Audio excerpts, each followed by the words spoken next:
घरच्या घरी अगदी मऊ, स्वादिष्ट आणि तोंडात वेळ घालणारी फक्त काही सोप्या साहित्यांमध्ये तयार करा ही पारंपरिक गोड पदार्थ. चला तर रेसिपीला सुरुवात करूया. हे बघा, मी ती कढई तापाय ठेवली आहे. आता ह्यामध्ये मी तूप घालते 4 ते 5 चमचे. गॅसची फ्लेम स्लो असली पाहिजे. आता ह्यामध्ये मी घालते 2 वाटी रवा. रवा चांगला भाजून घ्यायचं. मधून मधून तूप घालत बसायचं आणि चांगलं भाजून घ्यायचं. रवा स्लो फ्लेमवरतीच भाजायचा. हाय फ्लेमवर भाजलं तर रवा करपेल म्हणून. आणि चांगलं लालसर व्हायला पाहिजे रवा.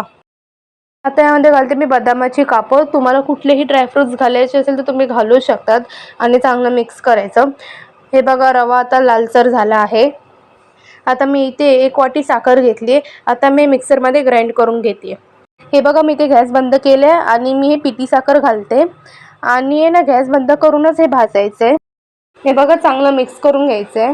हे बघा, चांगलं मिक्स करून झालं आहे आणि असं थोडं दाबायचं आणि असं ना झाकून मी 15 मिनिटं ठेवते. पूर्ण थंड नाही करत मी, कोमटच राहायला पाहिजे. मग लाडू व्यवस्थित वळले पाहिजे म्हणून. 15 मिनिटं झाली. आता मी झाकण काढते. हे बघा, आता मी ह्यामध्ये ना थोडंसं तूप घालते आणि ह्यामध्ये घालते 1 चमचा वेलची पावडर आणि चांगलं मिक्स करून घ्यायचं.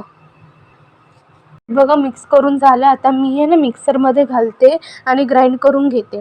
थोडं थोडं करून घेते आधी, मग बाकीचं उरलेलं पण थोडं थोडं करून मिक्सरमध्ये ग्राइंड करून टाकेन. बघा, मिक्सरमध्ये ग्राइंड करून झालंय. आता मी ना लाडू बनवायला घेते. हे बघा, असं थोडंसं घ्यायचं मिश्रण आणि हे ना चांगले गोल असे शेपमध्ये करायचे. हे बघा, लाडू चांगले वळतात आहे. हे बघा, झालं आहे 1 लाडू बनून. तर अशा प्रकारे मी बाकीचे पण लाडू वळून घेते. तर हे बघा, अशा प्रकारे रव्याचे लाडू तयार झालेत, मस्त झालेत. असे छान छान रेसिपीज बघण्यासाठी सारेस किचन लाईक, शेअर, सबस्क्राईब करा. इतरांनाही शेअर करा ही रेसिपी. चला भेटू पुढच्या रेसिपीला. बाय.